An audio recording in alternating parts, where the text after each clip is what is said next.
Coronel amarra mulher infértil nos trilhos, até que um fazendeiro pobre faz isso. Você já ouviu falar de uma mulher que foi amarrada nos trilhos de um trem apenas porque não conseguia ter filhos? O que um fazendeiro pobre fez por ela deixou toda a cidade em choque, e até hoje ninguém esqueceu essa história. E se você gosta de histórias fortes, de emoção e de justiça, já se inscreva aqui agora mesmo e acompanhe até o final, porque existe uma revelação que só será mostrada mais à frente. E eu garanto que vai te deixar arrepiado. Santa Helena, interior de Minas Gerais, década de 1940. O sol nasce lento, dourando o barro das casas simples. O sino da capela de São Miguel toca 3 badaladas compridas, e a estação de trem desperta com o cheiro de ferro e fuligem. A cidade é pequena, mas tudo nela parece grande. O campo sem fim, o silêncio que antecede o apito da locomotiva, o poder do coronel que manda mais que a lei. As ruas de terra cruzam a praça central, onde uma figueira enorme dá sombra às conversas de fim de tarde. Gente adulta por todo lado. Lavradores, costureiras, tropeiros, viúvas, rapazes de mão calejada. E, pairando sobre cada porta, a sensação de que alguém observa. Na estação, Zé Bento, o chefe da plataforma, sacode a prancheta e anuncia para os poucos que passam. Trem do Norte chega às 4h10. Quem tiver encomenda, procure se organizar. Mais adiante, no mercado, Dona Rita da Costura, mulher de fala afiada e 50 e tantos anos, comenta com a amiga. Áurea, vendedora de ervas. Santa Helena não dá um passo sem o coronel querer. Até o preço do feijão, ele mete a colher. Áurea suspira. É, minha filha. E aquela moça, aquela Luciana, Deus pondere o coração dela. O que falam nas esquinas não é coisa boa. As vozes diminuem quando pelo caminho de pedras surge Coronel Antunes. Homem de bota lustrosa, chapéu branco e um bigode fino que corta o rosto. 2 capangas o seguem. Ele não precisa gritar, basta olhar. A praça se encolhe. O coronel por um instante na barraca do seu manso, que vende queijo e rapadura. O preço subiu, coronel. O leite andou ralo. Arrisca seu manso já com a vista baixa. Subiu porque o senhor não sabe tocar gado, responde Antunes frio. E não quero ouvir choro. Deixe anotado no meu caderno. Seu manso consente com a cabeça, os dedos tremendo. No canto da feira, um jovem de 28 anos desata as cordas de um cavalo marrom, passa a mão no pescoço do animal e sussurra como quem faz oração. É Mateus, rostinho, limpo, camisa aberta no peito queimado de sol, olhar de quem já trabalhou antes de aprender a sonhar. Vende café e milho da sua pequena roça. A pobreza não o apequena. Dá a ele uma elegância de quem sabe o valor das coisas simples. Bom dia, Mateus, diz Padre Amaro, homem de mais de 60, batina gasta, bondade nos olhos. O café está cheirando como deve ser. Se o senhor abençoar, padre, ele rende até o dobro, responde Mateus meio rindo. Quem abençoa é o trabalho direito, retruca o padre tocando-lhe o ombro. Continue correto. Um sopro de vento levanta a poeira quando Luciana atravessa a praça. Tem 20 anos, beleza discreta e postura contida, como quem aprendeu a andar sem fazer barulho. Usa vestido claro, cabelos presos num coque simples. Vem comprar sal e uma vela para a mãe, que mora distante. Ao vê-la, 2 ou 3 conversas param, outras sussurram. Mateus, sem pensar, ajeita a banca para que ela passe sem sujar a barra do vestido. A senhora pode vir por aqui. Ele, desrespeitoso, abrindo espaço. Obrigada, responde Luciana quase num fio de voz. Mateus percebe o receio inscrito no rosto dela, um cansaço que não é de corpo, mas de alma. Por um segundo, os olhos se encontram. Há um reconhecimento silencioso. Ele identifica a solidão dela. Ela nota a honestidade dele. O momento dura nada e dura tudo. Pela rua lateral, as botas do coronel marcam um compasso de ameaça. Ele estaciona o olhar em Luciana. Não fala alto. Não precisa. Está perdida, mulher? Pergunta, tom seco, sem sequer dirigir o pronome com respeito. Lembre-se de que sua casa não é a praça. Luciana baixa o queixo. Vim comprar sal, coronel. Compre e suma. Ele corta. E um capanga dá um passo à frente só para lembrar que pode. Mateus respira fundo. Sabe que qualquer palavra atravessada pode custar caro a um homem pobre. Mesmo assim, a voz lhe sai, pacífica e firme. Coronel, me perdoe a intromissão. A feira é de todos e ela só quer o sal. O capanga mira Mateus. E você é quem para falar? Só um lavrador, diz Mateus. Mas, na minha roça, até o passarinho tem direito à sombra. Um silêncio tenso se instala. O coronel mede o rapaz do chapéu ao couro das sandálias. Então, dá um sorriso que não chega ao olho. Cuide de sua roça, rapaz. Gente que se mete onde não foi chamada, termina pedindo desculpa tarde. Ele se afasta, deixando no ar uma promessa ruim. Luciana se aproxima um passo, grata e temerosa. Obrigada, eu não queria causar. Mateus balança a cabeça. A senhora não causou nada. Aqui a gente aprende a andar com cuidado, até para não acordar o medo. Quer que eu leve o sal até a estrada? O caminho hoje está pesado de poeira. Ela hesita, olha de relance para os lados. Melhor não. Falam demais por tão pouco. Mas, obrigada de coração. O trem solta um primeiro assobio distante, como aviso. Zé Bento ergue a bandeirola. 4:10, minha gente! Ele grita, e o som espalha um arrepio por Santa Helena.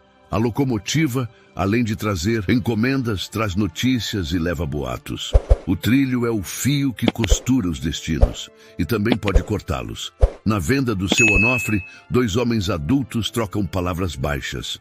Dizem que o coronel anda amarrando gente com dívida no tronco, lá na sede. Eu ouvi pior, que ele não tem paciência com mulher que não dá herdeiro. Deus me defenda. E a moça? A moça paga por um pecado que não cometeu. Enquanto isso, na sombra da figueira, Dr. Álvaro, médico do distrito, revista uma sacola de remédios, vê Mateus e o chama. Rapaz, ainda sente aquelas dores no braço? Quase nada, doutor. O cabo de inchada e eu fizemos as pazes. Descanso também cura. Aconselha o médico, já cansado de saber que descanso é artigo de luxo na vida de um pobre. O fim de tarde vem chegando com cheiro de chuva prometida. Mateus sela o cavalo marrom, pronto para voltar à sua pequena fazenda. Antes de partir, vê Luciana comprando a vela. Voz baixa, postura humilde. Ele pensa em dizer algo, mas se cala. Sabe que em Santa Helena as palavras mal colocadas viram sentença. Quando a locomotiva finalmente surge, o chão treme levemente e as janelas da cidade tremeluzem com a vibração. A luz do poente bate no aço dos trilhos como faca. Há, na mistura do barulho e do vento, um presságio que ninguém sabe explicar. O apito longo parece anunciar que algo se move por debaixo das rotinas, como o rio subterrâneo prestes a romper. Na saída da praça, Padre Amaro encontra o coronel novamente. Coronel Antunes, diz, buscando um diálogo que evite tragédias. Deus vê o que a gente tenta esconder. O coronel ajeita o chapéu seco e eu vejo o que o povo tenta esquecer. Boa tarde, padre. Boa tarde. Que o Senhor amance os corações, responde o padre, mais para o céu do que para o homem. Mateus monta, dá um último olhar para a feira e vê Luciana se afastando pela rua de barro, a vela protegida entre as mãos como quem guarda uma chama rara. O cavalo marrom resfolega, inquieto. Ele passa a mão na crina do animal. Calma, parceiro. A estrada espera. Santa Helena recolhe as barracas, apaga as lamparinas aos poucos. O trem some na curva, deixando um rastro de fumaça que pinta o firmamento. E embora ninguém ainda saiba, aquele mesmo trilho que corta a cidade vai desenhar o destino de todos. Em lugar onde o poder fala alto e a justiça é tímida, uma faísca de coragem já se acendeu, ainda pequena, ainda secreta, no encontro silencioso de 2 desconhecidos que reconheceram a dor um do outro. E a cidade, como um bicho antigo, pressente mudança. Só não imagina a que custo. Luciana tinha apenas 20 anos, mas os olhos já carregavam o peso de uma vida inteira. Vivia em uma grande casa de alvenaria na fazenda do coronel Antunes, marido que a tratava mais como posse do que como companheira. Os corredores largos da casa não lhe traziam conforto. Pelo contrário, eram como grilhões invisíveis. Entre janelas altas e móveis de madeira escura, reinava o silêncio quebrado apenas pelos passos firmes do coronel. Todas as manhãs, Luciana acordava cedo para arrumar a mesa, organizar a cozinha, supervisionar as empregadas. Apesar de ter gente para servi-la, nunca teve liberdade. O coronel a vigiava de perto, como se a todo instante ela tivesse que justificar sua existência. E a cobrança maior vinha de onde ela menos podia se defender, do ventre vazio. "Mulher", dizia o coronel com a voz carregada de desdém, "de que me serve uma esposa que não me dá herdeiro?" Luciana baixava os olhos, engolindo em seco. Já tinha procurado médicos, parteiras, rezadeiras. Alguns lhe diziam que nada havia de errado com ela. Outros apenas balançavam a cabeça sem coragem de contrariar o poder do coronel. Mas Antunes não aceitava explicações. Preferia a versão que lhe convinha, culpar a mulher como sempre. Na cozinha, Dona Zefa, cozinheira de mais de 50 anos, tentava consolar Luciana. "Minha filha, não se culpe. O corpo da gente tem mistérios que homem nenhum entende." Luciana segurava a mão da cozinheira, os olhos marejados. "Dona Zefa, ele me olha como se eu fosse menos que nada. Sinto que minha vida está acabando antes mesmo de começar." Certa noite, no quarto iluminado apenas pela luz bruxuleante do candeeiro, Luciana ousou conversar com o coronel de forma mais aberta. "Antunes, e se o problema não estiver em mim?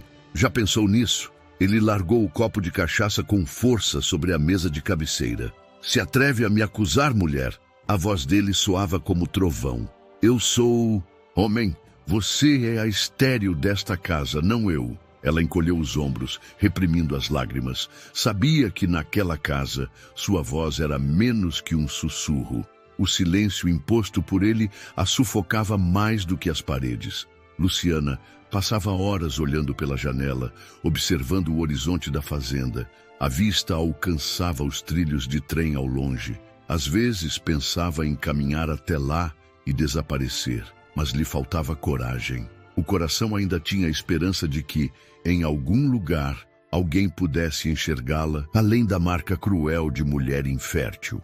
Em uma tarde abafada, durante a feira na cidade, ela sentiu essa esperança. Foi quando o olhar de Mateus, o fazendeiro pobre, cruzou com o dela. Ele não a olhou com pena nem com julgamento, apenas com respeito. Esse instante singelo bastou para que Luciana percebesse que ainda existia bondade no mundo. Mas era um segredo que precisava guardar às 7 chaves, pois sabia que qualquer gesto poderia custar-lhe caro. Na solidão de seu quarto, Luciana rezava baixinho: "Deus, se existe justiça neste mundo, não me deixe morrer sem ser amada de verdade." Essa súplica, porém, parecia se perder no eco dos corredores frios da casa do coronel. A cada dia, sua vida se tornava mais um castigo e menos uma existência. O peso da humilhação crescia, mas o destino ainda lhe reservaria algo que mudaria tudo. E agora eu te pergunto, de que cidade você está assistindo essa história tão triste? Mateus vivia afastado da cidade, em uma pequena fazenda que herdara do pai. O pedaço de terra não era grande, mas era o suficiente para plantar milho, feijão e cuidar de alguns animais. O orgulho de Mateus, no entanto, era o cavalo marrom, companheiro inseparável que o seguia por todos os cantos. Ele costumava dizer que aquele animal era mais que um cavalo. Era amigo, confidente e testemunha de sua solidão. Apesar de jovem e belo, Mateus carregava no semblante uma certa melancolia. Aos 28 anos, nunca se casara. Não por falta de pretendentes, mas porque sempre temeu entregar o coração e ser rejeitado por sua condição humilde. Sabia que, em Santa Helena, muitas famílias mediam o valor de um homem pelo tamanho da fazenda e pelo poder que ostentava. E nesse quesito, Mateus era considerado pequeno. Certa tarde, enquanto cuidava da lavoura, conversava consigo mesmo como quem extravasa os pensamentos. Quem nasce pobre precisa ter força dobrada. A gente luta contra a terra seca contra o tempo, contra o olhar atravessado dos outros. Do outro lado da cerca, apareceu seu Antero, vizinho de idade já avançada, que sempre parava para trocar duas palavras. Mateus, rapaz, você tem um coração que não cabe no peito, mas não pode viver só. O homem que não constrói família acaba se perdendo nos próprios silêncios. Mateus baixou a cabeça, enxugando o suor da testa com o braço. Família é coisa que Deus não me deu, seu Antero. Quem vai querer dividir a vida com um lavrador que só tem calo na mão? Seu Antero sorriu de canto, como quem enxerga mais longe. Não diga isso. Às vezes, a vida manda alguém que também carrega ferida. E quando duas feridas se encontram, podem se curar juntas. Mateus refletiu sobre aquelas palavras. O vento balançava o milharal e o cavalo marrom relinchou, como se concordasse.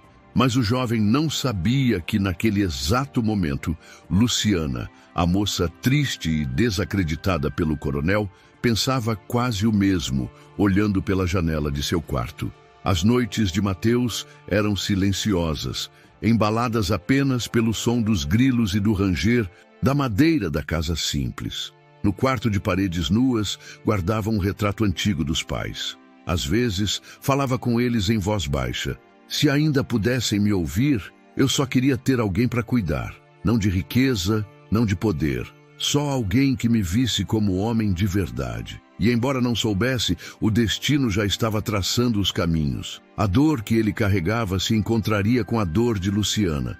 E juntos, esses sofrimentos seriam capazes de construir algo que ninguém em Santa Helena poderia imaginar. Na fazenda de Antunes, a palavra do coronel era lei e o medo andava de bota. A humilhação de Luciana começou pequena, quase invisível, como uma rachadura na parede que de tão antiga ninguém mais nota. Depois virou fenda e, por fim, abismo. Certa manhã, na varanda grande da casa-sede, Antunes segurou um copo de café forte e chamou as pessoas da casa. Tudo adulto.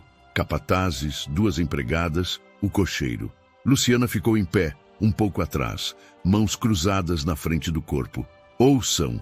Bem, disse o coronel, a voz cortante. Nesta casa, cada um presta serviço. Quem não presta, sobra. Ele virou-se lentamente para a esposa.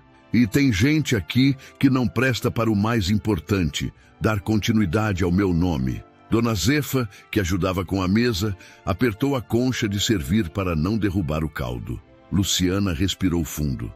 Antunes, por favor. Tentou baixinho. Silêncio, mulher. Ele cortou. Já chamei médico, parteira, benzedeira. Cansei de gastar dinheiro com o que não tem conserto. Na semana seguinte, o coronel levou o assunto para fora de casa. Na praça de Santa Helena, falou com seu manso e mais dois comerciantes, voz mansa de quem sabe ferir sem erguer o tom. Minha esposa, infelizmente, não me dá herdeiro. A gente precisa aprender a conviver com as próprias faltas, não é? Os homens assentiram, hesitantes, entre respeito e medo. Bastavam duas frases do coronel para o boato virar sentença. Quando o doutor Álvaro passou pela fazenda para deixar uns remédios encomendados, Luciana tomou coragem. Doutor, na sua opinião sincera, há algo em mim que impeça? O médico olhou para o corredor vazio. Mediu palavras como quem pisa em chão de vidro. Dona Luciana, medicina não é matemática. Eu não posso afirmar nada sem exames que a gente não tem por aqui. Antes que pudesse continuar, Antunes surgiu. Doutor, não precisa florear. A culpa é dela e fim. O médico fechou a maleta. Com licença. A injustiça cresceu na forma de regras. Luciana passou a ter hora, rígida para sair do quarto, para falar com as empregadas, para costurar, para ler. Era proibida de ir à missa sozinha. A desculpa era a honra da família, mas o que havia ali era controle. Não quero você trocando confidência com ninguém, decretou o coronel. Mulher vazia, cabeça cheia de bobagem. Numa tarde, Padre Amaro foi visitar a fazenda, tentando amaciar o rumo das coisas. Coronel, a vida conjugal é mistério. Nem toda colheita vem no tempo que a gente quer. Padre, o senhor entende. De reza, eu entendo de gado, respondeu Antunes seco. Gado que não procria, A gente separa do rebanho. Luciana baixou o rosto, sentindo a comparação como um golpe. O padre apertou o crucifixo no bolso, impotente. A maldade também se insinuou nos objetos. O quarto do casal ficou com a janela emperrada. A chave do armário, Antunes passou a carregar no bolso. A penteadeira perdeu o espelho para não incentivar vaidade, como ele disse. E qualquer gesto de resistência virava motivo de repreensão. Você chorou por quê? Perguntou ele uma noite. Porque dói, respondeu ela sincera. Dói nada. Dói é meu nome sem herdeiro. Um fim de tarde, voltando da cidade, Mateus viu de longe Luciana na beira da estrada, com uma cesta no braço. Não parou. Sabia o risco, mas tirou o chapéu discretamente, como quem diz, eu vejo a sua dor. Luciana assentiu com um quase sorriso e seguiu. O gesto foi pequeno, mas encheu de luz uma fresta da alma dela. Desconfiado de qualquer afeto que não o servisse, Antunes apertou ainda mais o cerco. Proibiu a esposa de ir à feira. As compras seriam feitas pelos empregados. Mandou um dos capangas vigiar os arredores quando ela caminhava pelo jardim. E, como se precisasse marcar território, determinou que as conversas com visitas acontecessem sempre com portas abertas. Não quero cochicho nesta casa, repetia. As noites pioraram. O coronel passava pelo quarto e fazia questão de lembrar em voz audível. Uma mulher que não me dá filho, me deve. Obediência em dobro. Luciana, sentada na beira da cama, segurava as próprias mãos para não tremer. Dona Zefa, ao trazer o chá, arriscou. Minha filha, aguente firme. Deus não dorme. Às vezes, parece que ele cochila, disse Luciana, com um sorriso triste. E como se a humilhação privada não bastasse, Antunes começou a demonstrar poder com crueldades públicas. Um arrendatário atrasou o pagamento e o coronel mandou prendê-lo ao tronco por 1 hora para aprender pontualidade. Mais tarde, comentou alto com 2 homens na praça. Se eu faço isso com homem, imagina com mulher que me envergonha. A frase correu como vento. E em Santa Helena, onde o apito da locomotiva leva notícia além da serra, todo rumor vira destino. Na última cena desse capítulo de injustiça, Antunes aparece ao lado da cerca que dá vista para os trilhos. O sol se deita, os metais brilham como faca. Ele fala sem olhar para Luciana, que está 2 passos atrás. Sabe por que gosto de ficar aqui? Porque o trem ensina. Quem atrasa o trem não perdoa. Ela sente o arrepio da ameaça, embora ele não diga a palavra. É o tipo de crueldade que não precisa ser explícita para ferir. Nada de gritos, nada de cena explosiva. É assim que a injustiça dele opera, afiada, contínua, descaradamente amparada pelo medo da cidade. Mas por trás dos olhos baixos de Luciana, começa a nascer uma coragem silenciosa. E longe dali, no terreiro de uma casa simples, um fazendeiro pobre afia a própria dignidade sem saber que em breve ela será posta à prova. Se essa parte da história te revoltou e você quer justiça para Luciana, deixe um like para que mais gente veja e continue com a gente até a reviravolta. A tarde caía mansa quando Luciana recebeu de Dona Zefa um recado simples. Padre Amaro pediu umas velas e um rolo de linha para a sacristia. O pedido parecia inocente, mas tinha outro sentido: dar à moça um motivo para sair, respirar, ver gente. O coronel permitiu com mau humor e mandou que o capanga Severo fosse a alguns passos para evitar conversa fiada. Na rua de barro que levava à capela, o céu estava de um azul lavado. Mais adiante, encostado com o cavalo marrom à sombra da figueira, estava Mateus. Tinha vindo deixar um saco de milho para a cozinha do padre.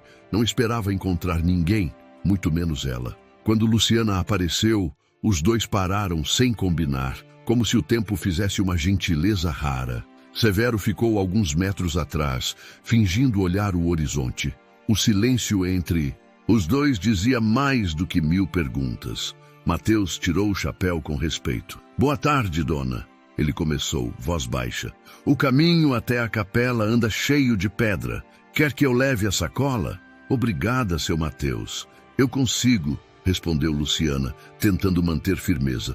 Ele percebeu que a mão dela tremia por causa do peso e da tensão. Aproximou-se um passo, apenas o bastante para aliviar a alça da sacola, sem tocar nela. Eu levo do lado de cá, a senhora segura do outro. Assim ninguém fala. Nada, sugeriu com um sorriso discreto. Foram acompanhando a figueira até a porta lateral da capela. O padre Amaro apareceu de dentro, surpreso e satisfeito. Ora, que encontro abençoado, velas e linha, e duas almas cansadas que, mesmo sem saber, se fazem companhia. Severo pigarreou, lembrando que estava ali. O padre entendeu o recado, mudou o tom. Digo, companhia de Deus, claro. Deixem comigo as encomendas. Luciana entregou o pacote, mas a alça da sacola prendeu no dedo e ela quase derrubou o resto das coisas. Mateus foi rápido, segurou o fundo da sacola. Nesse instante, os olhos dos dois se cruzaram de perto. Não houve ousadia, houve reconhecimento. A senhora está bem? Perguntou ele. Estou, respondeu. Só me falta ar às vezes. Ele respirou fundo, como se emprestasse fôlego. Se a senhora quiser, pode descansar um minuto ali, perto do bebedouro. Ninguém vai achar ruim uma pessoa cansada beber água. Luciana olhou de lado. Severo fingia escorar a bota no degrau, mas o olho vigiava. Um minuto, disse ela, quase um sussurro. Foram até o bebedouro de pedra. O cavalo marrom abaixou a cabeça e bebeu também. Mateus, para quebrar a tensão, falou baixo. Esse danado me entende melhor que muita gente. Quando eu fico calado demais, ele me cutuca com o focinho. Luciana sorriu de leve, um sorriso raro que não se via na fazenda do coronel. Meu pai dizia que animal bom reconhece coração tranquilo, comentou. Então ele reconheceu o seu, devolveu Mateus, sem olhar direto, para que a frase chegasse sem ferir. Severo se aproximou 2 passos, feito sombra. Acabou o descanso? Rosnou. O coronel não gosta de atraso. Luciana assentiu, mas olhou para Mateus com gratidão. O padre, percebendo o fio invisível que surgia, buscou dar uma cobertura. Severo, meu filho, antes da moça ir, eu quero fazer uma reza rápida pela saúde da dona da casa. Coisa de 2 minutos. O coronel não pode ser contra a bênção de Deus, pode? Severo mordeu a língua. 2 minutos. Entraram na capela. O lugar cheirava a madeira antiga e cera de vela. O padre começou uma oração breve, mas, entre as palavras, deixou recados que só quem precisava entenderia. Senhor, abençoa os que carregam silêncio imposto. Dá coragem aos que foram diminuídos à força. E ensina aos fortes que força não é licença para humilhar. Luciana fechou os olhos e respirou como quem prova água em dia de seca. Quando a reza terminou, Mateus disse apenas: se algum dia a senhora precisar de ajuda na estrada, assinte-o-a. Minha porteira fica antes do riacho. Não precisa falar meu nome, é só bater. Severo cortou o ríspido. A moça não precisa de nada, tem casa, tem marido, tem regra. Mateus fez um gesto de paz, cabeça baixa. Eu só falei da porteira porque a ponte do riacho anda escorregadia, explicou.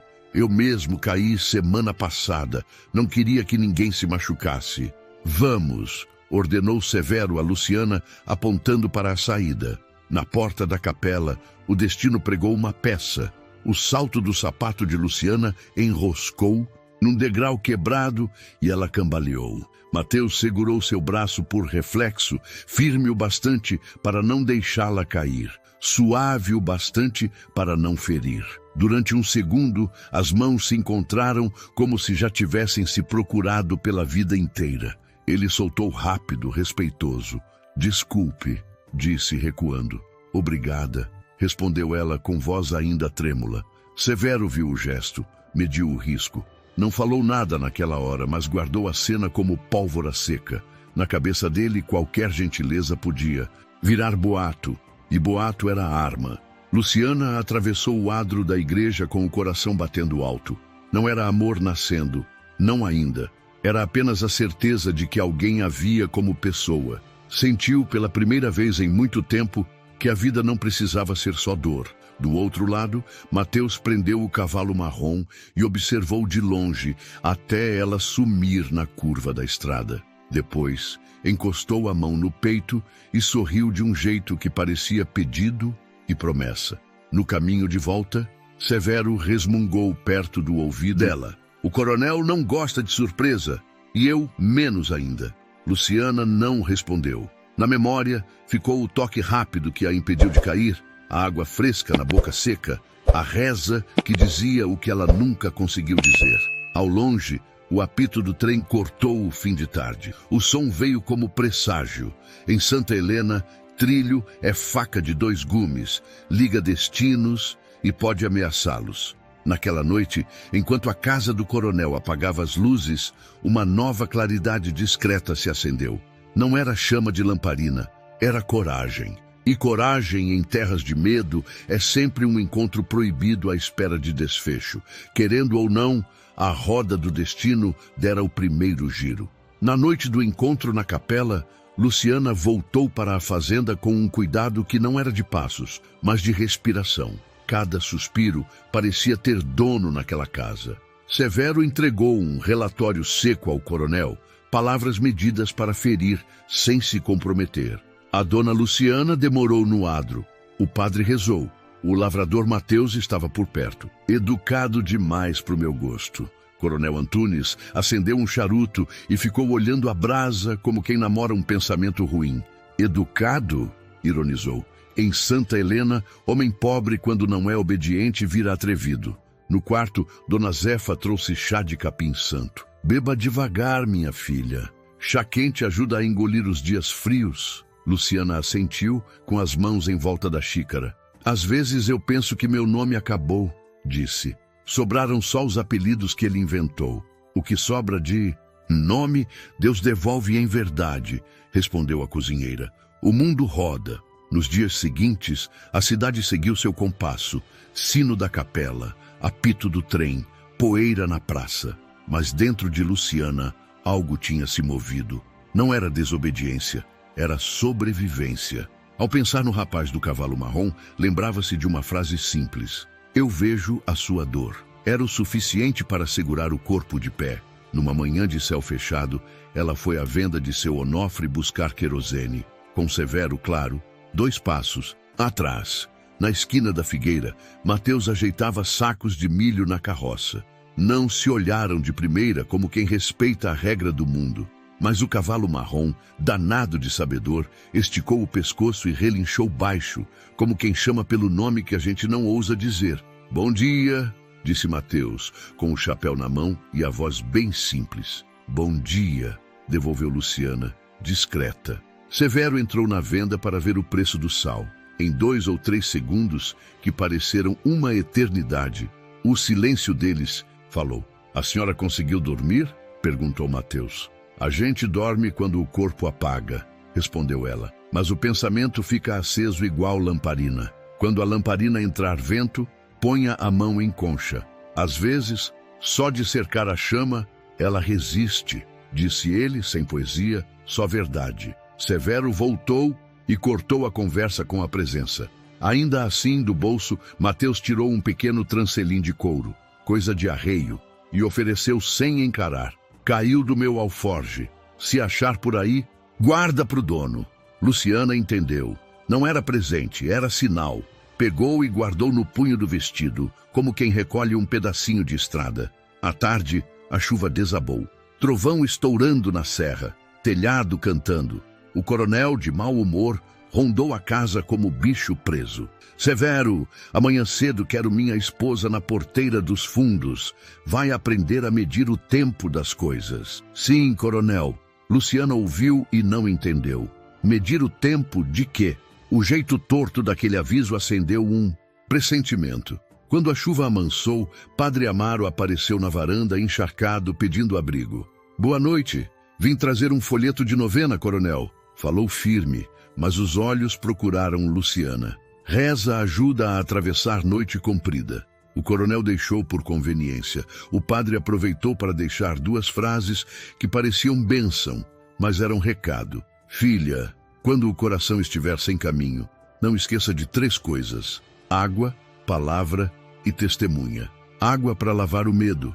palavra para amarrar a coragem, testemunha para garantir que a verdade não morre sozinha. Naquela madrugada, o vento varreu o terreiro. Em sua casa simples, Mateus consertava o cabo da enxada e falava sozinho. Tem gente que acha que dor é defeito, dor é aviso, é mapa do lugar que precisa de cuidado. Seu Antero apareceu de repente, com o chapéu pingando. Rapaz, quando a vida começa a mexer os móveis, é que a mudança está entrando pela porta dos fundos. O senhor acha que devo... Mateus não completou. Acho que deve manter a alma limpa e o ouvido atento. E se escutar pedido de socorro, responda com o que tiver. Quem salva primeiro, entende depois. No dia seguinte, a manhã veio sem frescor. O sol rebatia nos trilhos como faca. Severo mandou Luciana segui-lo rumo ao fundo da fazenda. O coronel quer lhe mostrar um negócio. Que negócio? O tipo de lição que ninguém esquece, resmungou. Passaram pela cerca, pelo curral, pelo velho armazém. Ao longe, o trilho de ferro cortava o campo como sentença. Luciana apertou o trancelim de couro no punho. Sentiu seu próprio pulso dizendo, anda com cuidado. No mesmo horário, Mateus levava milho para o engenho quando viu Dona Rita da Costura acenando aflita na beira da estrada. Meu filho, disseram que Severo passou cedo com a moça pela porteira do fundo, caminhando para os trilhos. Não gostei da rima. Mateus gelou por dentro. O cavalo marrom bateu o casco, impaciente. Dona Rita, reze por nós. Já estou rezando. E vá com Deus. Ele tocou o animal sem medir distância. A rédea virou linha reta entre o medo e a decisão. Ao galopar, lembrava das palavras do padre, água, palavra, testemunha. Passou no riacho, molhou o lenço, água, guardou. Palavra, ele tinha, respeito não lhe faltava. Testemunha, o cavalo seria, se ninguém mais quisesse ser. Na beira do mato ralo, antes de o campo abrir para os trilhos, Luciana tomou coragem. Severo, por que o coronel nos trouxe até aqui? Porque ele gosta de relógio pontual, respondeu seco.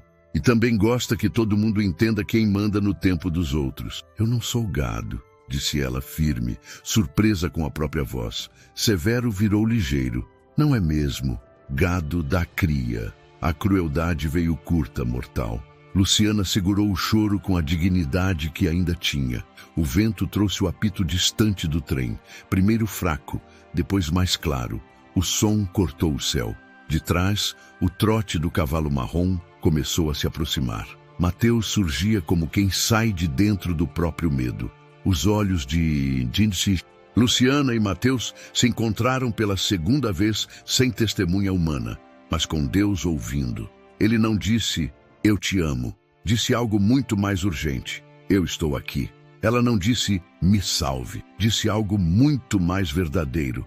Eu ainda sou gente. E foi nesse fio de voz que a dor deles se reconheceu inteira. Os sofrimentos, diferentes como eram, se encaixaram como duas metades lascadas que, juntas, voltam a ser vaso. Naquele instante, não havia romance, havia aliança, não feita de ouro, de coragem. Ao longe, o trem chamou de novo, mais perto. O tempo, esse sim, ficou curto. A roda do destino já estava em giro rápido, e a cidade, sem saber, prestes a assistir ao preço da injustiça. Para quebrar o gelo, você acha que Luciana merece justiça? Se sim, deixe nos comentários. Justiça. Amanhã nasceu sem vento, dessas que deixam o ar parado e pesado. Na varanda da casa-sede, Coronel Antunes afiava uma lâmina pequena, pensamento longe e olhar frio. Severo esperava em pé, chapéu na mão. O coronel falou sem rodeio, como quem anuncia a previsão do tempo. Hoje a cidade aprende um recado. E quem vai escrever esse recado é você. Diga, coronel, respondeu Severo engolindo seco. Leve a minha esposa até o trilho, bem ali na curva do Eito. Amarre. O trem das 4h10 não atrasa. Quem manda no tempo sou eu. Severo piscou, surpreso com a ousadia da ordem. Ainda assim, assentiu. Sabia que naquele mundo obedecer era a única forma de continuar vivo. Dentro da casa, Dona Zefa ouviu passos mais duros no corredor. Encostou a orelha na fresta da porta e sentiu o coração disparar. Entrou às pressas no quarto de Luciana, que dobrava lençóis. Minha filha, hoje tem coisa ruim no ar. Ela falava baixo, como quem reza. Severo anda feito cachorro chamuscado. Se puder, reze também. Luciana puxou a mão da cozinheira e beijou, gesto de filha buscando abrigo. Eu sinto, dona Zefa. Parece que o chão está nos avisando. O aviso veio rápido. Severo apareceu à porta com 2 homens. Não gritou, não fez cena, apenas pronunciou a sentença. O coronel quer a senhora comigo, agora. Pra quê? Perguntou Luciana, erguendo o queixo com uma coragem que ela mesma desconhecia. Para entender quem manda no tempo. Ele repetiu a frase do patrão como quem veste roupa emprestada. Dona Zefa avançou meio passo. Ela não vai a lugar nenhum sozinha. Severo abriu a mão, firme, mas sem grosseria. A senhora fica. Eu volto já. No terreiro, o sol batia no cascalho. Os capangas ficaram um passo atrás, vigiando. Luciana caminhava no ritmo que conseguia, segurando as próprias mãos para conter o tremor. A cada passo, lembrava das palavras do padre. Água, palavra, testemunha. Água, ela não tinha. Palavra, tinha poucas. Testemunha, nenhuma. E mesmo assim caminhou. No trajeto rumo ao fundo da fazenda, passaram por Padre Amaro, que chegava a cavalo para uma visita de rotina. Viu a comitiva e estranhou. Severo, o que é isso? Ordem do patrão, padre. Assunto da família. A vida de ninguém é assunto só de família, retrucou o padre, colocando o cavalo no caminho. Deixe eu falar com o coronel. Severo esticou o braço pedindo passagem. Se o senhor quer continuar rezando em Santa Helena, não se meta. Padre Amaro recuou, mas lançou a palavra que podia. Filha, lembre-se, verdade não morre sozinha. Aquela frase entrou em Luciana como água num chão rachado. Pela estrada de dentro, Mateus seguia do outro lado da cerca, levando um saco de fubá para Dona Rita da Costura. Viu, de longe, a pequena procissão na direção dos trilhos. Algo ferveu por dentro. O cavalo marrom puxou a rédea, como se soubesse do destino. Mateus fez a curva por trás do brejo para não ser visto. Tinha aprendido desde menino. Coragem não combina com imprudência, mas às vezes precisa caminhar com ela. Chegando próximo à curva, o ferro do trilho brilhava ao sol como lâmina. Zé Bento, o chefe da plataforma, andava pela beira com a prancheta, inspecionando a linha. Severo! Chamou ele desconfiado. O que vocês querem por aqui? O trem vem cedo hoje. Severo deu um sorriso torto. É por isso mesmo. A gente gosta de pontualidade. Zé Bento olhou para Luciana, entendeu sem querer entender e baixou os olhos. No interior, todo mundo adulto sabe que há dias em que o certo e o errado brigam dentro da gente e às vezes o medo ganha por pontos. Aos pés do barranco, Severo tirou da bolsa um rolo de corda. Luciana respirou devagar. Severo, olhe para mim, disse ela firme. Você tem mãe? Hesitou um segundo. Ele, tenho. Então, por ela, não me amarra como coisa. Eu sou gente. Severo endureceu o rosto para não amolecer por dentro. Eu só cumpro ordem. Luciana insistiu sem lágrimas. Eu não te peço milagre. Só te peço que me deixe com a cabeça livre. Se eu tiver que morrer, que eu morra olhando o céu. Aquilo mexeu com o resto de humanidade que Severo guardava. Ele trocou um olhar rápido com um dos capangas. Sem nó no pescoço, disse, áspero, como se a aspereza cobrisse o gesto, de misericórdia. Amarraram-lhe os pulsos e os tornozelos, apertando sem crueldade exagerada, mas o suficiente para que ela não saísse sozinha. Deitaram-na paralela ao trilho, a poucos palmos da linha de aço. O cheiro de ferro e pó subiu do chão. Luciana encostou o rosto na terra e pensou, se eu não ver o céu, pelo menos o céu me vê. Do outro lado do capinzal, Mateus desmontou, coração martelando. Calculou distâncias, gravou o lugar dos nós, visualizou a direção por onde poderia puxá-la sem bater no barranco. Ele sabia que um gesto errado podia ser fatal. Sussurrou para o cavalo marrom. Fique pronto. O coronel apareceu por fim, como quem vem conferir colheita. Chegou devagar, chapéu muito branco, botas limpas demais para tanta poeira. Às vezes a cidade precisa aprender quem manda, disse ajeitando o punho da camisa. Não existe nome sem herdeiro. Quem me envergonha, aprende. Luciana levantou o rosto. Eu não te envergonho, Antunes. Você é que se envergonha de si. Houve um silêncio grosso. Até o vento pareceu esperar a resposta. O coronel sorriu, mas o sorriso não acendeu o olho. Palavras valem pouco quando o apito toca. Como se obedecesse à fala dele, um assobio longínquo cortou a planície. O trem. A vibração do trilho começou a cantar, baixinho, aumentando devagar. Zé Bento removeu o boné e o apertou contra o peito, impotente. Coronel, isso não. Arriscou o ferroviário quase num fio. A linha é da nação. A justiça dos trilhos é passar carga, não gente. Cuide do seu relógio, Bento, cortou Antunes. Do resto, cuido eu. Severo deu 2 passos para trás, incômodo estampado na cara. O capanga ao lado limpou o suor da testa. Não eram covardes.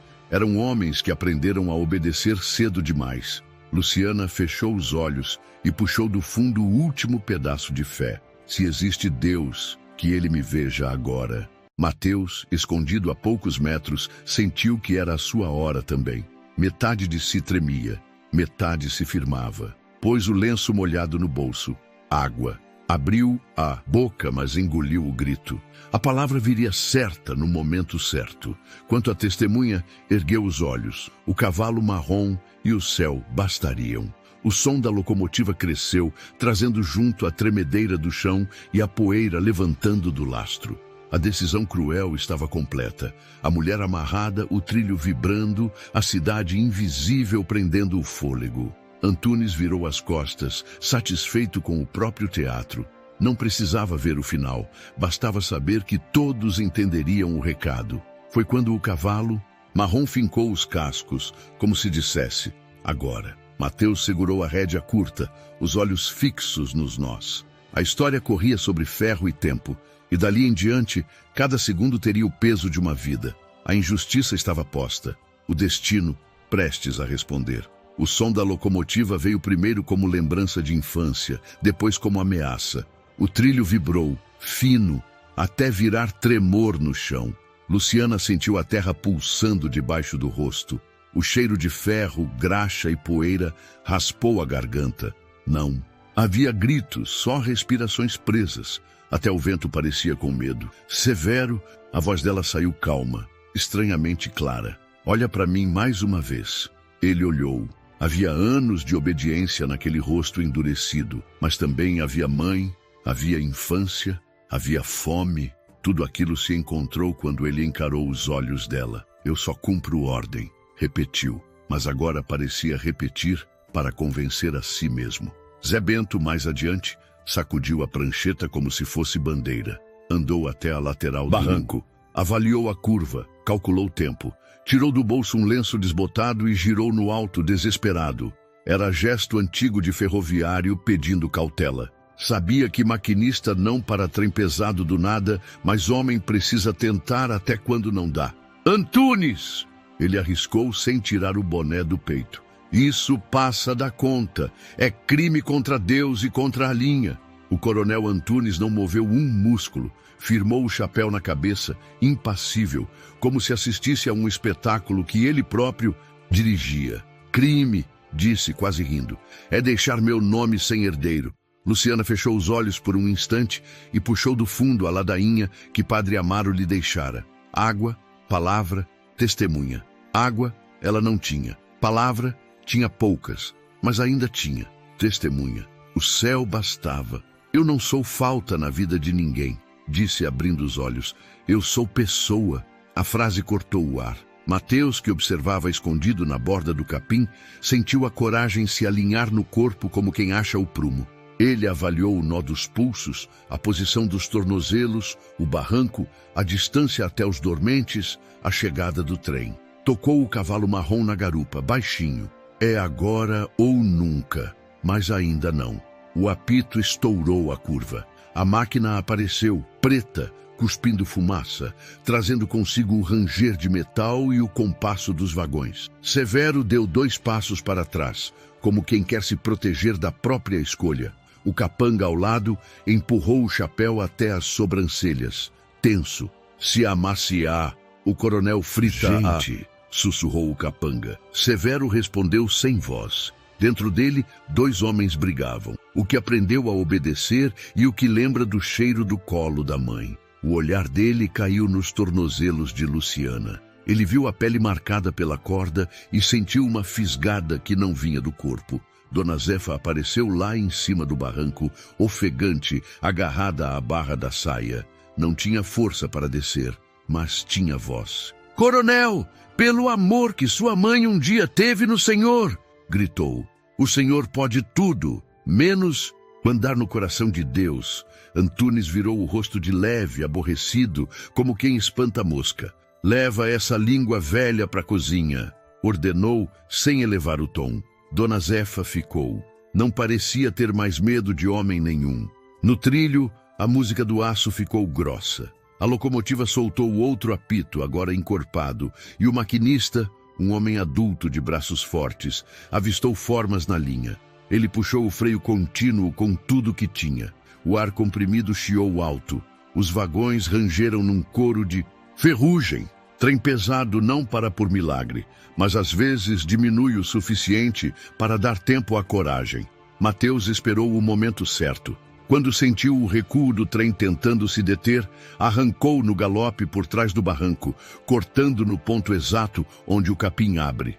O cavalo marrom desceu firme, cascos seguros, como se lesse o terreno de olhos fechados. O impacto de aparecer assim fez Severo erguer o braço por reflexo entre a surpresa e o tiro que não veio, porque ele, afinal, não sacou arma. Não era caça, era gente. "Sai da frente!" gritou Zé Bento, abrindo os braços para esparramar os homens e deixar um corredor entre trilho e corpo. Antunes não se moveu. O chapéu branco dele pareceu ainda mais branco na fumaça escura. Observava. Queria ver o limite do impossível. Queria gravar nas cabeças de Santa Helena que com ele não se brinca. Luciana olhou de lado e viu Mateus chegando por trás. Olhos fixos, respiração certa, a mão no bolso procurando alguma coisa. Ele tirou um lenço, molhado, o que passara no riacho, e enfiou debaixo da corda no pulso dela. "Para que isso?" ela sussurrou atônita. "Para a corda escorregar quando eu puxar", respondeu, quase sem mexer os lábios. "E para te dar um pouco de água, nem que seja no cheiro." Os nós estavam firmes, mas o pano molhado criou folga. O trem vinha, monstruoso, já jogando vento quente na cara de todo mundo. Zé Bento apitou o apito de mão, sinalizando desespero na linguagem dos trilhos. Padre Amaro surgiu correndo lá de cima, cruz no punho, rezando alto. "Santa Maria, rogai por nós." Severo deu um passo à frente, de novo humano, de novo menino. "Rápido, lavrador." Era a primeira vez que ele não chamava Mateus de atrevido. Era a primeira vez que pedia algo a alguém que o coronel desprezava. Mateus passou o lenço, rodou o punho de Luciana e sentiu a fibra da corda ceder meio dedo. Meio dedo é nada em dia de missa, mas é vida em dia de morte. O trem gritou outra vez, agora tão perto que o chão virou tambor. A fumaça engoliu as palavras. "Olha para mim", disse Mateus a Luciana. "Só para mim." Ela obedeceu. Os olhos dela, que aprenderam a viver baixos, ficaram altos de novo. Havia nesse gesto uma travessia, do objeto humilhado à pessoa inteira. Ao lado, Coronel Antunes percebeu a cena e, com um prazer doente, sussurrou para si: "Quero ver se o amor puxa mais que locomotiva." Dona Zefa chorou sem barulho. Zé Bento ergueu o braço até doer, num último sinal desesperado para o maquinista. Padre Amaro quase tropeçou no barranco, mas continuou rezando. Severo fechou os punhos e falou para ninguém: "Se tiver inferno, que ele comece em mim."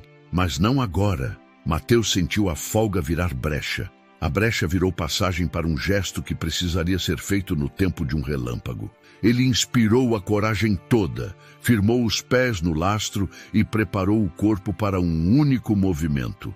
aquele que separa o desespero do milagre. O trem chegou à curva. O vento bateu como tapa. A campainha da máquina soou estridente. No rosto de Luciana, uma lágrima veio, não de medo, mas de despedida do que ela foi forçada a ser. O mundo prendeu a respiração, e é exatamente aqui que a história segura o passo, porque às vezes, no instante antes do impossível, a vida decide se revela humana. Vocês já se inscreveram no canal? Para não perder histórias emocionantes como essa? O instante parecia se arrastar, como se o tempo tivesse parado de obedecer ao relógio e passasse a seguir apenas o compasso do medo.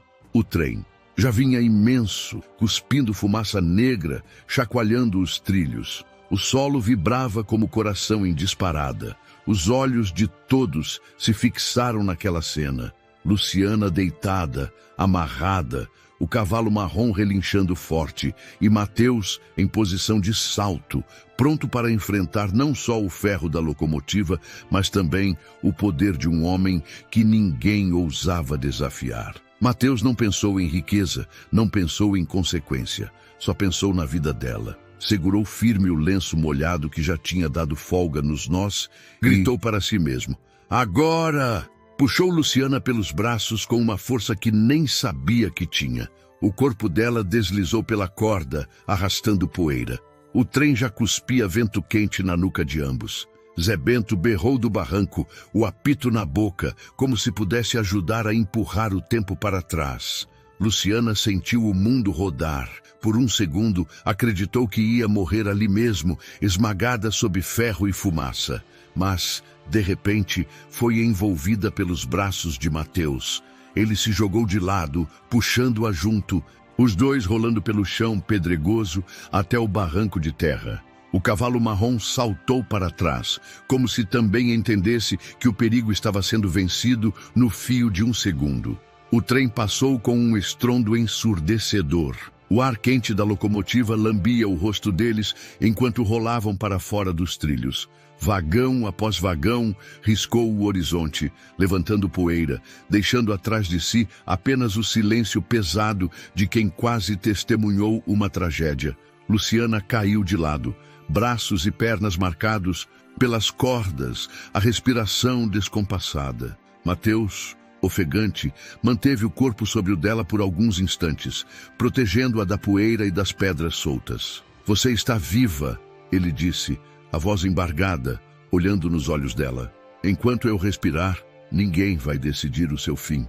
Ela chorava em soluços, não de desespero, mas de um alívio tão grande que parecia doer ainda mais. De cima, Dona Zefa levou as mãos ao rosto e caiu de joelhos, agradecendo a Deus. Padre Amaro levantou o crucifixo para o céu, lágrimas nos olhos. "A vida venceu a maldade, Senhor." Severo, imóvel, assistiu tudo sem saber se o que sentia era medo ou vergonha. O outro capanga abaixou a cabeça. Eles eram homens que obedeciam, mas naquela hora parecia que a obediência os tornava cúmplices de um crime que não aconteceu por um fio. O coronel Antunes, por sua vez, permaneceu estático, como se o fracasso de seu plano fosse mais doloroso do que qualquer morte. O chapéu branco continuava na cabeça, mas sua sombra já não era de poder, era de impotência. Luciana, ainda nos braços de Mateus, conseguiu falar, a voz baixa, mas firme. "Eu pensei que fosse morrer sem nunca ser vista como pessoa, mas você me enxergou." Mateus apertou a mão dela forte e respondeu: "Ninguém tem o direito de apagar a vida de alguém só porque se acha dono do mundo." O trem foi sumindo na curva, deixando o eco distante. O silêncio que ficou depois não era vazio, era cheio de significados. Era como se toda Santa Helena tivesse assistido sem estar presente. Era como se o destino tivesse registrado aquele momento para sempre. Naquele resgate, não havia apenas a salvação de Luciana.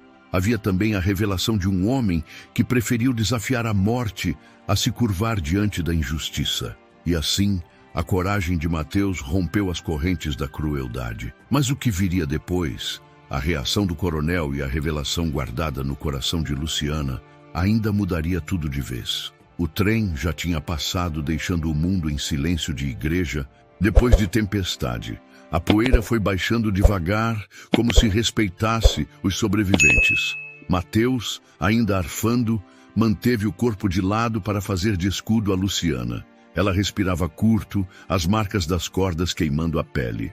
O cavalo marrom rodou em semicírculo, atento como sentinela. "Consegue mexer os pés?" perguntou Mateus, voz firme, mão gentil. "Estão presos ainda."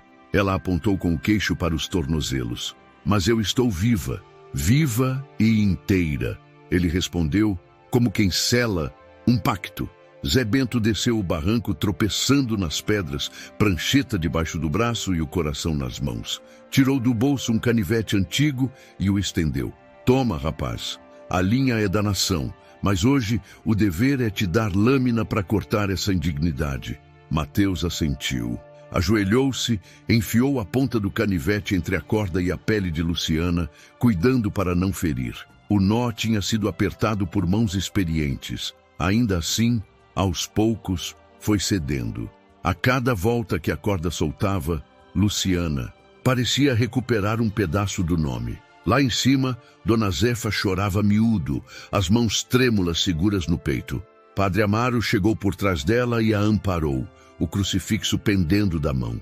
"Calma, minha irmã, Deus ainda está no serviço", sussurrou. Quando os tornozelos se viram livres, Mateus guardou o canivete de volta nas mãos de Zé Bento. "Obrigado, seu Bento. Sem sua testemunha, a verdade morre de sede." Zé Bento assentiu, sério. "Eu vi o que vi, e se precisarem da minha voz, a estação fala." Junto, do outro lado, Severo não se mexia. Tinha o rosto de pedra e os olhos de rio. O coronel Antunes continuava parado, chapéu imaculado, como se a cena fosse apenas um contratempo no script da própria vontade. Desceu 2 degraus do barranco com calma. Limpou um grão de poeira da manga. "Bonito o teatro, lavrador", disse mordendo as palavras. "Mas todo espetáculo acaba. E quem aplaude hoje, amanhã paga ingresso." Padre Amaro se adiantou, com a coragem dos que não têm espada nas mãos, mas têm algo mais antigo no peito. "Coronel, isso que o senhor planejou não é correção. É pecado e crime." "Crime?" Antunes riu sem som. "Crime é o mundo achar que pode medir meu nome." Mateus se levantou, colocando o corpo entre Antunes e Luciana. Sem ameaça, só presença. "O senhor pode mandar na sua fazenda", disse calmo, "mas não no destino dos outros. Hoje a senhora volta comigo. E qualquer coisa que aconteça comigo será palavra sua contra a de muita gente. Tem padre, ferroviário, cozinheira. Tem céu." Severo baixou os olhos. Uma veia latejava no pescoço. Deu um passo para o lado de Mateus, não ao lado, mas sem barrar. Era pouco, mas no idioma daqueles homens valia um capítulo. "Coronel!" arriscou, engolindo o gosto amargo. O trem passou, já deu o recado. Antunes virou o rosto para o capanga como quem olha um móvel que desaponta. "Quem te pediu opinião, Severo?" O capanga engoliu em seco e calou, mas não reocupou o lugar de antes. Dona Zefa percebeu a fresta e, com a coragem de mulher que já viu de tudo, desceu 2 passos do barranco. "Coronel, o senhor pode mandar em muita coisa, mas não manda na lembrança dos outros. Santa Helena tem boca e ouvido. Hoje todo mundo vai saber o que o senhor tentou fazer com a própria esposa." Zé Bento completou firme. "E se o senhor quiser brigar com alguém, brigue comigo e com a ferrovia, porque linha não foi feita para lição de homem. Foi feita para levar gente e carga, não medo." O ar ficou denso. Por um instante, pareceu que Antunes tiraria a arma ou daria ordem de vingança. Mas o silêncio do campo, pesado de poeira e de testemunha, tirou a força da fúria. Ele ajustou o chapéu, apertou o maxilar e cuspiu as palavras. "Levem, levem a minha vergonha embora daqui. Mas lembrem, Santa Helena gira conforme eu giro a mão." Mateus não respondeu. Ajudou Luciana a ficar de pé. Ela tentou dar um passo e quase caiu. O corpo cobrava o preço do pavor. Padre Amaro se aproximou com o lenço, água, e molhou os lábios dela. Devagar. Palavra. Tocou a testa. Testemunha. Olhou em volta. "O resto Deus faz." "Eu consigo." disse Luciana, reaprendendo o peso dos próprios pés. Só preciso de braço por um trecho. Você tem, respondeu Mateus, oferecendo-lhe o ombro. O cavalo marrom abaixou o dorso, como se entendesse o convite. Mateus montou primeiro e, com cuidado, conduziu Luciana à garupa. Ela agarrou a cintura dele, com pudor e gratidão. Zé Bento abriu caminho pelo barranco, espalhando os curiosos que se achegavam tardios. 2 homens do armazém, um cocheiro, o maquinista que, pálido, ainda tremia de raiva e susto. Vão pela estrada de cima, aconselhou o ferroviário. É mais comprida, mas menos vigiada. Dona Zefa correu até Luciana, ergueu os braços, tocou o rosto da moça como quem abençoa a própria filha. Volta viva, minha menina, e quando puder, volta com a verdade. Eu fico aqui guardando o fogo do fogão e a sua memória. Eu volto, disse Luciana, com a voz que não tinha mais tremor. Severo ficou, os olhos presos no chão. Mateus parou o cavalo ao lado dele. Um dia a gente precisa escolher quem a gente quer ser. Falou sem raiva, sem ironia. Hoje você quase escolheu. Severo não ergueu o olhar, apenas murmurou. Eu escutei quando ela pediu para ver o céu. Então ainda tem homem aí, devolveu Mateus. Eles partiram.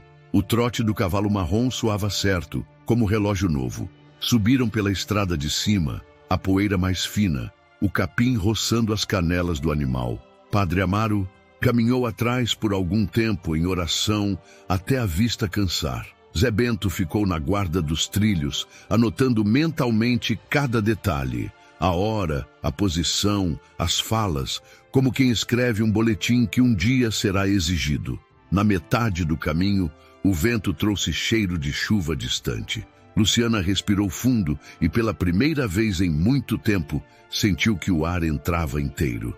Obrigada, disse baixinho, o rosto perto das costas de Mateus. Por ter me visto, não como problema, mas como pessoa. Obrigado você, ele respondeu, por não ter entregue sua vida para o desespero antes de eu chegar. Eu não ia, ela falou, surpreendendo-se com a certeza. Tinha uma promessa dentro de mim, uma coisa que eu preciso dizer. Mas ainda não.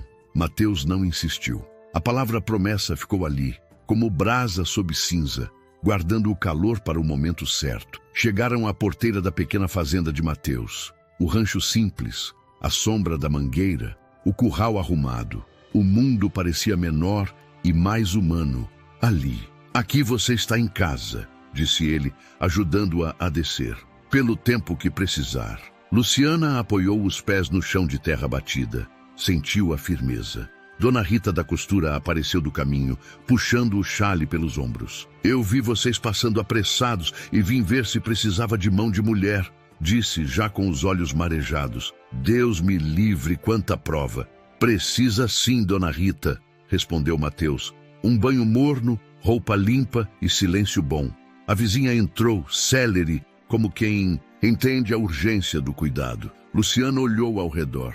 Havia pobreza, mas havia respeito. Havia pouco, mas tudo tinha lugar. Por hoje você descansa, disse Mateus. Amanhã a gente pensa o resto.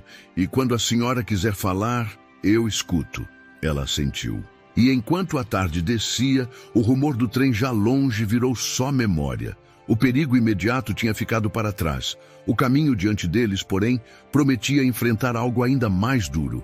As mentiras que mandavam na cidade. A roda do destino continuava girando. E no centro dela, a coragem já tinha casa, cavalo e testemunha. A recompensa prometida respirava perto, pronta para se revelar no tempo certo.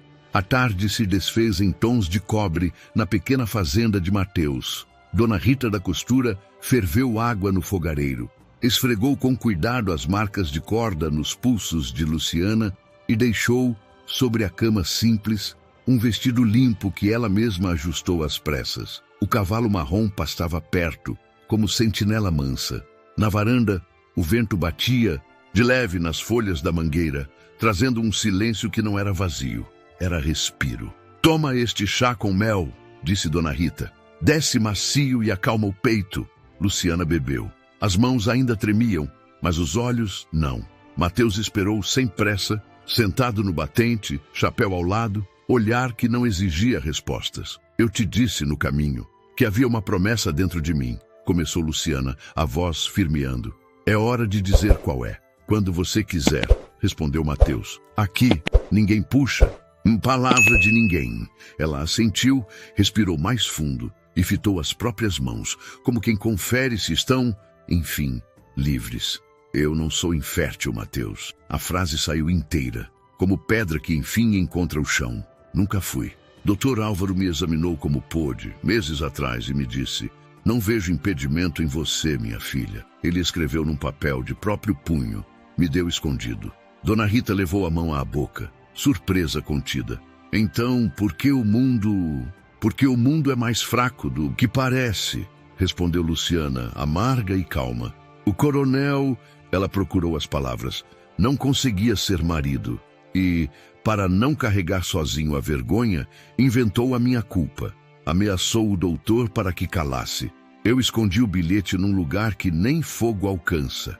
Onde? Perguntou Dona Rita, num sussurro que era oração. Luciana levantou-se devagar, foi até a bolsa puída, abriu o forro com uma pontinha solta e tirou de lá um pequeno papel dobrado muitas vezes, já amarelado nas bordas. Entregou a Mateus. Ele abriu com cuidado. A letra de Dr. Álvaro era firme. Atesto que, pelos recursos desta medicina de nosso interior, não encontro impedimento na senhora Luciana para a geração. Que Deus aguarde. Álvaro, médico do distrito. Mateus fechou os olhos um instante, como quem agradece sem palavra. Quando os abriu, havia neles raiva mansa e respeito. Isso não é só um papel, é a sua voz quando tentaram arrancá-la, disse ele. E agora tem lugar certo. Padre Amaro, guarda. Se alguém tentar mentir de novo, a verdade não estará mais sozinha. Luciana sentou outra vez, a mão sobre o peito. Eu fiquei calada por medo, Mateus. Severo vigiava meus passos. O coronel dizia: mulher vazia, boca cheia de bobagem. Eu acreditei que minha vida tinha acabado no dia em que ele me tomou o nome. Hoje, quando você me puxou da morte, senti que não era só do trilho que eu saía, era debaixo da mentira. Você não deve nada a ninguém, respondeu Mateus sério. Quem deve é quem humilha. Mas a gente precisa andar com sabedoria. Verdade é faca boa, corta o pão e o nó, mas corta dedo de apressado. Dona Rita fez que sim. Amanhã cedo eu mesma levo vocês na casa paroquial, disse. O padre carimba com palavra de igreja o que o doutor carimbou com letra de médico, e a cidade vai ter que nos engolir. E o doutor? Perguntou Mateus. Ele confirma em frente de quem for preciso? Confirma, disse uma voz à porta. Os três se viraram. Dr. Álvaro estava no umbral, chapéu na mão, o paletó molhado de suor e poeira de quem veio apressado. Me perdoem entrar sem chamar. Zé Bento mandou um menino avisar que houve desgraça nos trilhos, continuou o médico. Eu vim direto. Olhou para Luciana. Minha filha, eu não calo mais. Calo de médico que protege covarde vira conivência. Eu escrevi esse bilhete tremendo, mas hoje assino com o corpo inteiro. Os olhos de Luciana brilharam. O médico prosseguiu, voz baixa e firme. Faltam recursos ao meu ofício, mas não falta consciência. O que vi e o que não vi, eu digo. Em você não achei impedimento nenhum. E se o coronel quiser me tirar do distrito, eu vou, de cabeça erguida, mas antes eu falo. Mateus apertou a carta entre os dedos. Então temos água, palavra e testemunha, disse, lembrando a ladainha do padre. Água para lavar a marca das cordas, palavra escrita para segurar a coragem, testemunha de batina e de jaleco. Falta só a cidade escutar. A cidade escuta quando o medo cochila, respondeu Dona Rita. E hoje o medo está cansado. Do lado de fora, o cavalo marrom bufou, inquieto. Logo em seguida, batidas secas na porteira cortaram a noite. Mateus olhou pela fresta. 2 homens a cavalo, luz de lamparina dançando. Severo à frente. Abre, rapaz, disse Severo sem erguer a voz. Eu vim sozinho. O coronel mandou gente para todos os lados. Quer varrer o campo atrás da moça. Ele tirou o chapéu, sinal raro. Vão se abrigar na casa paroquial. Agora, o padre já sabe. Eu arrumo a estrada de cima. Por quê? Perguntou Mateus, desconfiado e grato no mesmo gesto. Severo encarou o chão. porque eu ouvi quando ela pediu para ver o céu, e porque eu amarrei a corda, mas não vou apertar a mentira. Dr. Álvaro guardou o bilhete no bolso interno do paletó, como quem protege relíquia. Eu vou na frente. Se me pararem, digo que é doente grave, e eu fecho a retaguarda, disse Severo. Se a cidade precisa escolher que história vai contar, que conte esta. Luciana levantou. As pernas ainda doíam, mas havia outra força sustentando o corpo. Eu estou pronta. Mateus pegou o chapéu, lançou um olhar rápido à casa simples, um pedido mudo para que Deus guardasse aquele teto, e estendeu a mão. Então vamos dar nome à verdade. Saíram em silêncio, guiados pela lamparina curta de Severo. A noite parecia ouvir. Na bolsa de Luciana faltava medo, sobrava papel com letra de médico. Em Santa Helena, onde o trem corta o tempo e o coronel fingia cortar destinos, a recompensa prometida finalmente tinha o rosto, a verdade sobre o ventre de Luciana e a mentira do poder. E com ela começava um movimento que ninguém mais conseguiria deter. A madrugada abriu caminho para um amanhecer pálido quando o pequeno grupo, Luciana, Mateus, Dr. Álvaro e Severo, chegou à casa paroquial.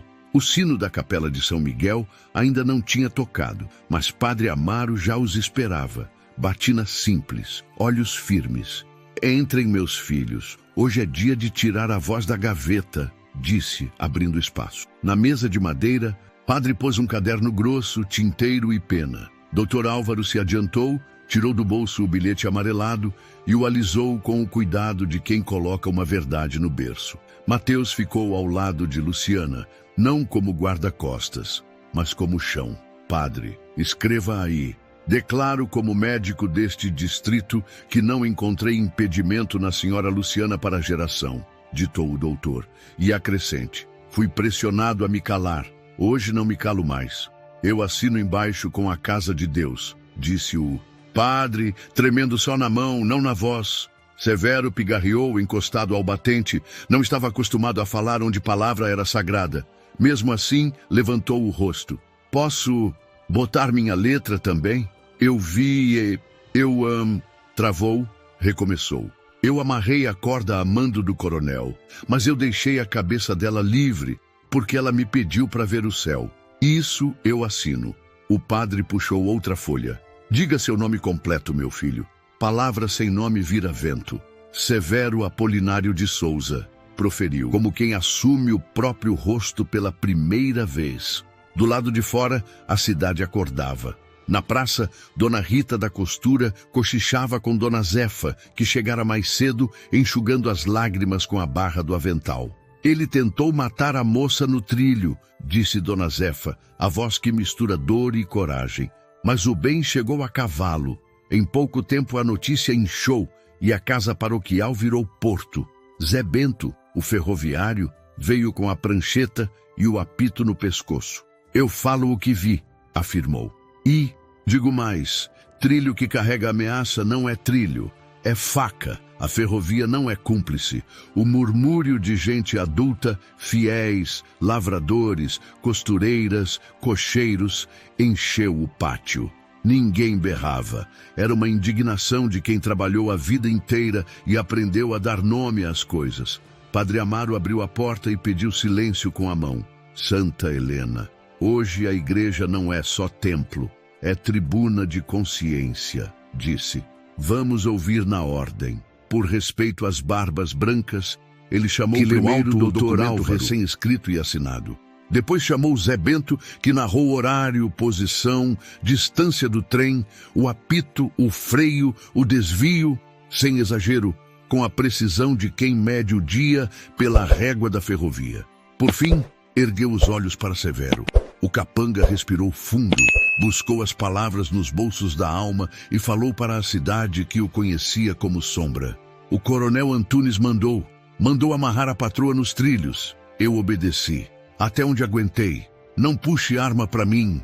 Coronel, disse voltando-se para a rua como se o homem já estivesse ali. Porque quem tem que me julgar é Deus, e eu já tô me julgando desde ontem. O murmúrio ficou grave, como trovão prestes a cair, e caiu.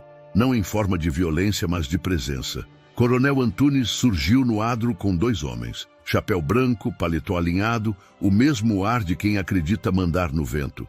Padre, isso aqui não é tribunal, disse seco. Devolva minha esposa, e o resto eu resolvo na minha casa.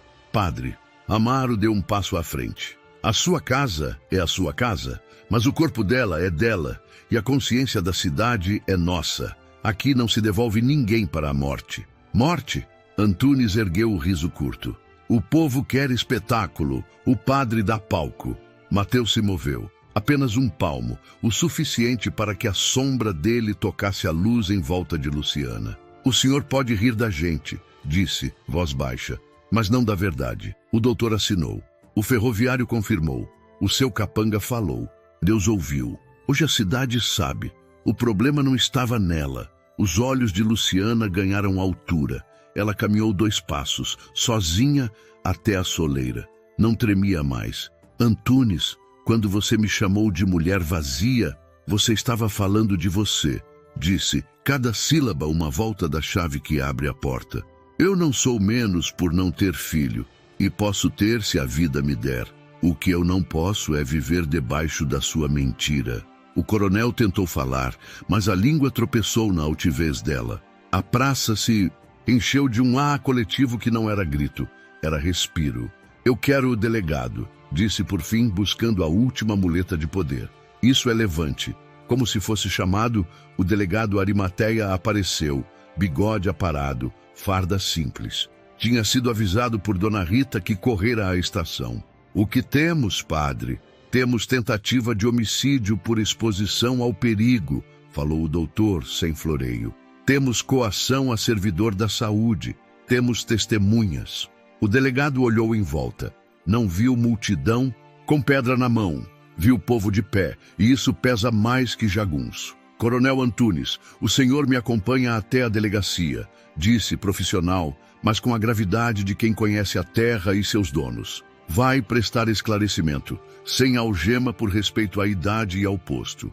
Mas vai, você sabe com quem está falando. Antunes tentou a velha senha. Sei sim, com meu dever, respondeu Arimateia. E com um homem diante de muitas vozes. Os capangas olharam para o chão. Severo se chegou mais ao lado do delegado que do coronel. Era gesto miúdo, e ainda assim, a praça entendeu. Padre Amaro aproveitou o silêncio e ergueu a mão sobre Luciana. Filha, sua vida não volta para a sombra. Essa casa te protege até a lei lembrar que nasceu para isso. O resto Deus escreve na luz. Mateus se aproximou dela, não por cima, mas ao lado. Você não está sozinha, disse. Nunca mais.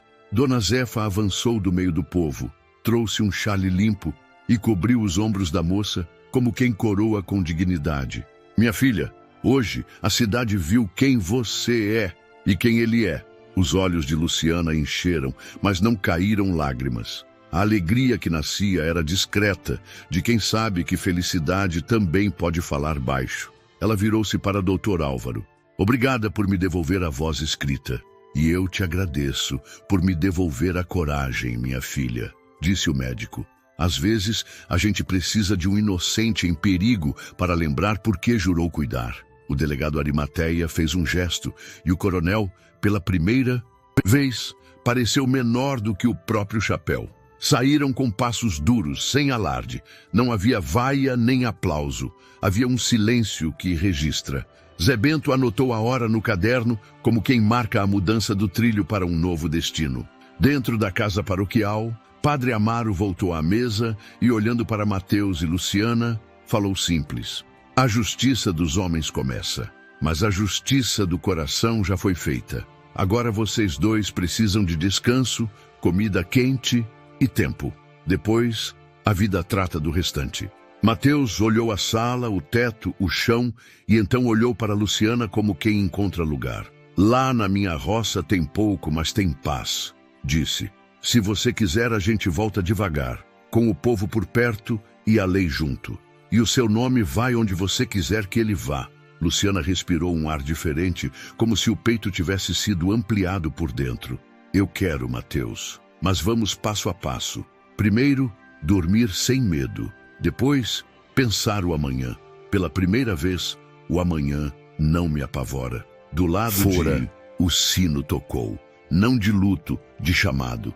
O povo se dispersou em murmúrios bons. Dona Rita já armava panelas na cozinha da sacristia. Dona Zefa cuidava para que a cama estivesse limpa. Severo se encostou à sombra, como quem aceita começar de novo. Zé Bento apitou de leve, não para parar trem, mas para marcar, à sua maneira, o início de outra marcha. E assim, em Santa Helena, a verdade saiu do bilhete escondido para a boca do povo. O poder que se alimentava de silêncio provou do gosto amargo da luz. Não era o fim. Ainda havia caminho, reparação, recomeço. Mas pela primeira vez, o destino de Luciana não estava amarrado a trilho nenhum. Estava preso à própria escolha. Se você ama histórias emocionantes como essa, diga nos comentários. Amei a história. A casa paroquial foi abrigo até o entardecer. Quando o sol desceu, Padre Amaro conduziu o pequeno cortejo pela estrada de cima. Luciana, Mateus, Dr. Álvaro, Dona Rita, Dona Zefa, Zé Bento e até Severo, que vinha atrás, sem escolta. Nem desculpa, apenas com o peso do que decidiu carregar. A cada porta da cidade, alguém adulto se juntava com um gesto simples. Um pão, um pano limpo, um Deus guarde. Não havia festa, havia respeito. E às vezes, respeito é a maior alegria. Chegando à roça de Mateus, a noite já perfumava as folhas da mangueira. O cavalo marrom bufou de contente, como se reconhecesse que aquela casa, dali em diante, era mais do que teto. Seria recomeço. Entre, disse Mateus, abrindo a porta. Aqui tudo é pouco, mas nada falta. Dona Rita foi direita para o fogão.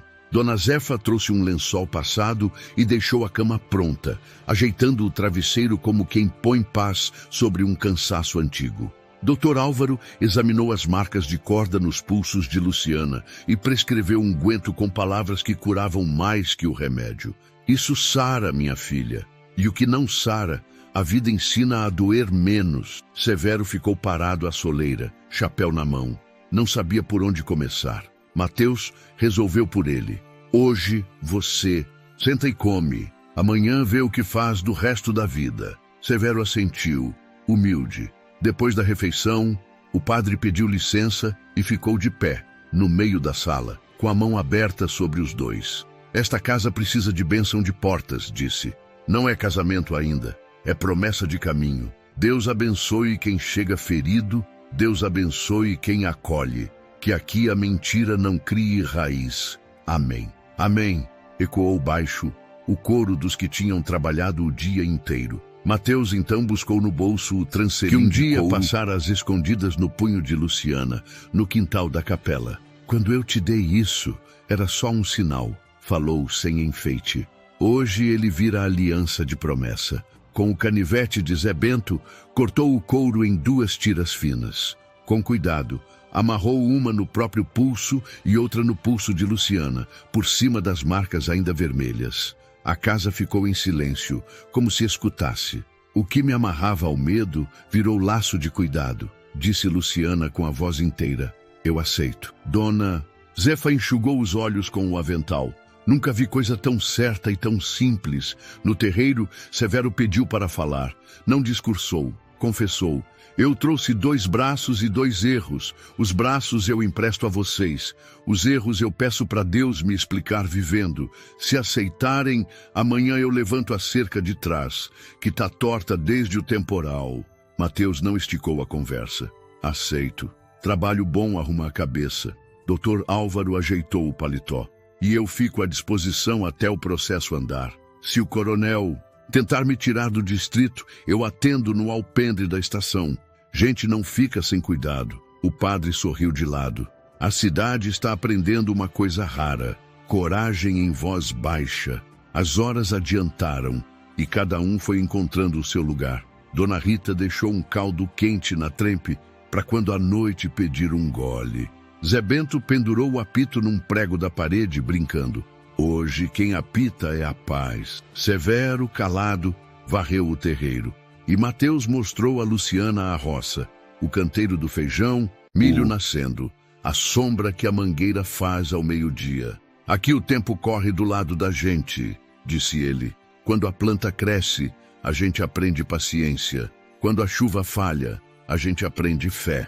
Luciana caminhou devagar pelo corredor de terra batida, tocando com a ponta dos dedos as coisas simples. A bacia de alumínio, o banco de 3 pernas, o prego que segurava o laço do cavalo. Parou ao pé da mangueira. Eu pensei que nunca mais ia chamar nenhum lugar de casa, confessou. Hoje, pela primeira vez, o meu corpo acreditou que pode deitar e dormir. Pode, respondeu Mateus.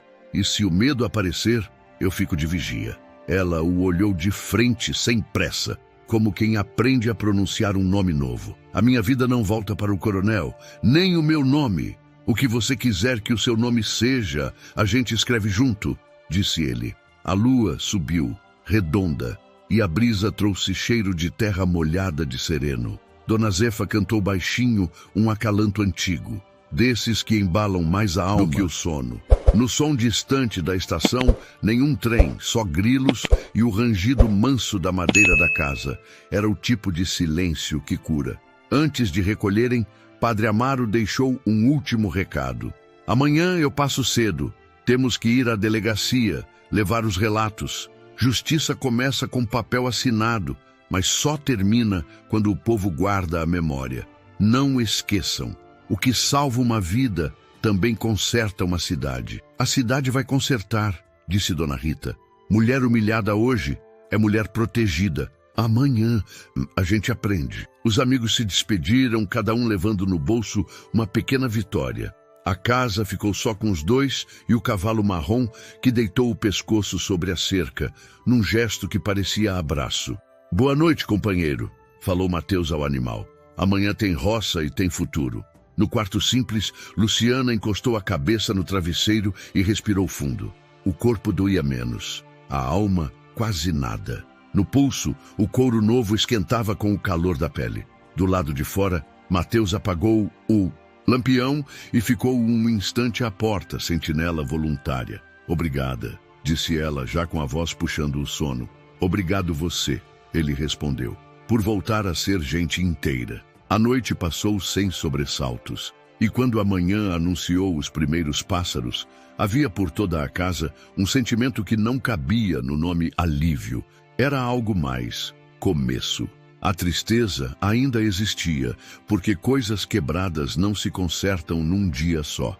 Mas havia também alegria quieta e um riso que insiste em nascer por trás das cicatrizes. No terreiro, Mateus abriu a porteira e deixou que a claridade entrasse como visita bem-vinda. Luciana apareceu à porta, cabelo solto, rosto lavado de descanso. Eles não prometeram nada ao impossível, prometeram o que podiam. Trabalho, verdade e cuidado, juntos. E essa promessa em Santa Helena valia mais do que todo o ouro do chapéu do coronel. O que o destino ainda guardava, reparação das leis, notícia boa chegando, justiça andando no passo certo, viria logo. Por ora, bastava o que já era muito. 2 sofrimentos que se encontraram e descobriram que quando o amor nasce do respeito, a vida volta a caber na vida. Os dias seguintes em Santa Helena foram diferentes de tudo que a cidade já tinha visto. Pela primeira vez, as pessoas começaram a falar sem medo do coronel. A notícia correu de boca em boca. Luciana não era infértil. O problema sempre foi ele. Os boatos mudaram de lado e, agora, a vergonha caiu sobre Antunes. O delegado Arimateia, com o testemunho do padre, do médico, do ferroviário e até de Severo, abriu processo. O coronel perdeu a força que sustentava na base do medo. Os capangas se dispersaram e a cidade respirou mais leve. Não foi apenas uma vitória de Luciana, mas de todo um povo que se cansou da injustiça. Na pequena fazenda de Mateus, a vida renasceu como grão que brota depois da seca. Luciana, agora livre, ajudava a plantar, a cuidar da horta, a alimentar os animais. E cada gesto simples era como uma oração respondida. Mateus continuava sendo o mesmo homem de mãos calejadas, mas agora com uma alegria que se espalhava no rosto. O padre passou a visitá-los com frequência, sempre repetindo: quando a gente transforma a dor em coragem, Deus transforma a coragem em futuro. E o futuro veio em forma de notícia doce. Meses depois, Luciana sentiu os primeiros sinais de que carregava a vida no ventre. Não foi milagre, foi justiça. Justiça da verdade contra a mentira. Justiça da coragem contra o medo. Justiça de um amor que nasceu da compaixão e cresceu na confiança. No terreiro, ao lado do cavalo marrom, Mateus segurou as mãos dela, emocionado. Agora o nosso amanhã tem rosto, disse ele. Luciana sorriu, com lágrimas nos olhos. E tem nome, chama-se Esperança. A cidade inteira festejou quando soube, não porque vinha um herdeiro de poder, mas porque vinha um filho da liberdade, nascido de um amor verdadeiro. Assim, terminou a história de sofrimento que se transformou em redenção, de uma mulher acusada injustamente e de um homem simples que, sem medo, arriscou a vida para provar que ninguém pode ser descartado. Uma história que mostra que até nas terras mais secas, a vida encontra caminho para florescer. E agora, eu quero ouvir você. O que achou dessa história emocionante? Deixe sua opinião nos comentários. Clique no like, se inscreva no canal para não perder as próximas histórias. E compartilhe para que mais pessoas conheçam essa mensagem de coragem e amor. Clique na próxima história. Nos vemos lá.